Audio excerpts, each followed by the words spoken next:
Kwaje? Usajili.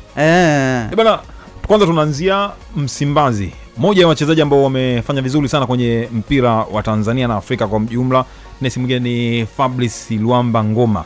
Huyu mwamba nimewahi kuripoti hapa, ilikuwa ni mwezi wa 11 kwamba alisema msimu huu kiisha utakuwa wa mwisho pale Simba. Na inaonyesha hivi sasa kuna ofa nono sana kutoka pale Libya. Ndiyo. Fabrice Ngoma ameielewa na huu unaelekea kuwa msimu wake wa mwisho ndani ya ligi kuu ya soka Tanzania bara. Kwa sababu anataka kuondoka kwa heshima. Unaona hiyo? Isa. Ndiyo. Fabrice Ngoma ni moja ya viungo wakati ambao wamefanya makubwa sana kwenye mpira huu wa Tanzania. Unapozungumzia mafanikio ya Simba kwenye michuano ya kimataifa, basi lazima umzungumzie Fabrice Ngoma kwa sababu alikuwa na control vizuri sana lile eneo la katikati ya uwanja. Unajua Italiano wanaita centrocampista centrale. Sasa Fabrice Ngoma alikuwa sio mchezaji, yani sio mchezaji tu, unajua unapomuona Ngoma, bali ni kiongozi uwanjani. Mimi nilikuwa napenda kumuita kama ni Fadlu Davis, ama napenda kumuita kama Fadlu Davis ambaye yupo ndani ya pitch.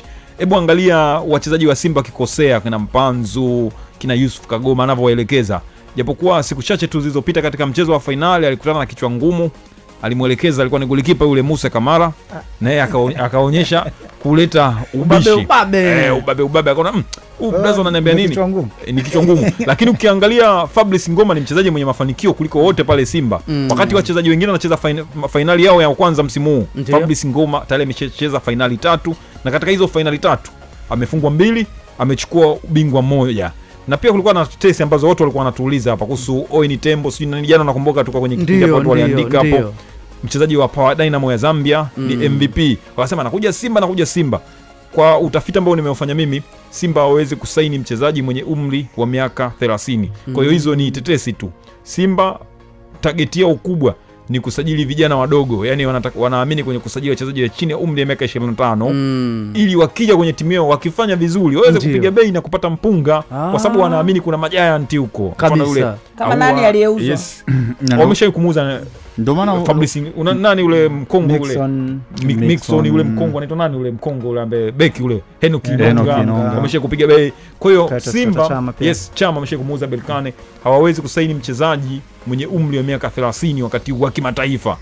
Wanapenda kusajili vijana wadogo. Kwa hiyo hii issue ya Oini Tembo nyota wa Power Dynamo ni tetesi tu kama zilivyo, lakini Fabrice Luamba Ngoma ndio story kuu. Bwana anasema inatosha Msimbazi, anataka akatafute maisha sehemu nyingine.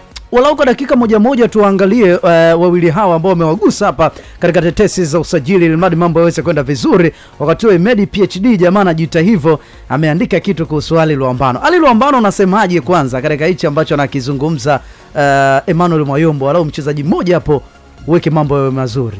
Nadhani itakuwa ni pengo kubwa sana kwa Simba kuweza kumpoteza Fabrice Luamba Ngoma. Ni mmoja wa wachezaji ambaye amekuwa ni bora sana na mhimili kwenye idara ya midfield. Na wakati Simba wanafanya usajili, watu wengi walikuwa hawamu-include Fabrice Luamba Ngoma kama ni miongoni mwa wachezaji ambaye anaweza kupata nafasi.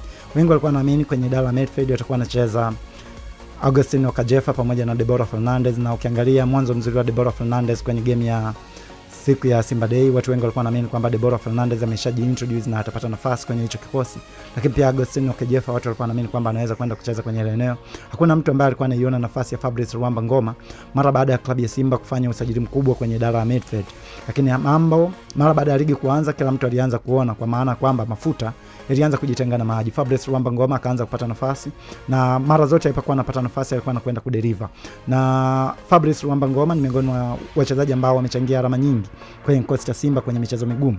Kwenye game dhidi ya Azam FC alifunga bao la pili ambalo lilikwenda kuhakikishia Simba kupata alama 3. Kwenye game dhidi ya JKT, mechi ambayo ilionekana kuwa ni ngumu sana kwa klabu ya Simba huku wachezaji walikuwa na fatigue, yeye alifunga bao ambalo lilikuwa ni bao moja pekee ambalo lilikwenda kuwapa Simba alama 3. Kwa hiyo unaweza kuona kwamba ni mchezaji ambaye amekuwa akijitokeza kwenye nyakati ngumu na kwenda kuisaidia klabu ya Simba kwenda kupata matokeo.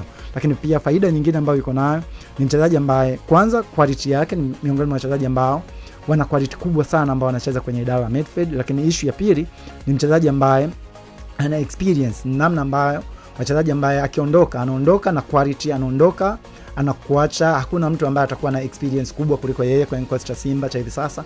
Lakini pia ni kiongozi ndani ya uwanja. Kwa ni mchezaji ambaye unapokuwa naye unakuwa na vitu vitatu: unakuwa na quality, unakuwa na experience player, lakini pia unakuwa na leadership, mchezaji ambaye ni kiongozi ndani ya kikosi. Anapoondoka maana yake anaondoka na hivyo vitu vitatu ambavyo inaweza kuwa ni pengo kubwa kwa klabu ya Simba kuweza kupata mchezaji ambaye atakwenda kufit kuvaa viatu vya Fabrice Luamba Ngoma.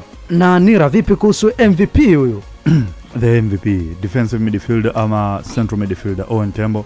Ana ubora mkubwa sana, passing game yake ipo juu, kija kuangalia hata discipline yake uwanjani, hana rekodi mbaya ya majeraha, amefanikiwa kucheza michezo karibia 28 katika ligi ya Zambia, na pia akiwa na Power Dynamos amefanikiwa kuwa MVP. Unakuja kuona ni moja kati ya viungo ambao wanaweza kuicontrol game, tempo ya game inaweza kaishia miguuni mwake, na anajua jinsi gani ya kulinda. Ukicheza naye tactical, ni mchezaji ambaye ana umudu sana kucheza kwenye kimbinu. Passing game yake ipo juu sana, hata akili yake ubora, lakini kitu ambacho kinaweza kuonyesha usajili wake ni umri wake, miaka 30, na kama Simba watakuwa na uhitaji naye sana wanaweza kumchukua, lakini kwenye miaka 30 Simba sidhani kama wanaweza kuwa na uhitaji naye sana, lakini ni moja kati ya wachezaji ambao anaweza akaja na akakusurprise kwa kila ambacho anakionyesha. Aina anavyocheza hajaachana sana na Conte ambaye alikuwa Sfaxien ambaye Simba walikuwa wanamfuatilia. Kwa hiyo inawezekana kwamba Simba waliona kumpata Conte ni ngumu, ndio maana zikaanza tetesi za kuhitajika kwa Owen Tembo, lakini sio mchezaji mbaya, ni mchezaji mzuri ambaye anaweza kuja kuofa kitu cha tofauti, lakini sioni kama Simba wana uhitaji zaidi ya kutafuta defensive midfielder au central midfielder mwingine kama watabaki na Ngoma. Kabumbu, Kipute, Bungi, kokote ulimwenguni tunagusa michezo mbalimbali. Natoka mtukaze mtu akazi. Uchambuzi, majibu na maswali kwenye eneo hili. Sports Venue. Pipa linatua anga za juu viwanjani. Tuangalie deep nini kimetokea, hatua kwa hatua mpaka kieleweke. Ushuani. Na sasa ni katika uga wa kimataifa kutafuna yale ambayo yamekwenda huko, wakati huo muda ukiwa umekwenda kweli kweli. Dakika ni 2 pekee ndizo ambazo zimesalia kabla ya kwenda kuchezesha draw yetu ya mwisho kutoka hapa Sports Venue Bongo FM, na shilingi 150,000 iko hapo pia kwa watu 35. Kama unatumia Vodacom, Yasi, Airtel, Halotel, basi bado nafasi ni ya kwako kwenda kucheza mara nyingi zaidi, na inawezekana ukawa miongoni mwa wale washindi.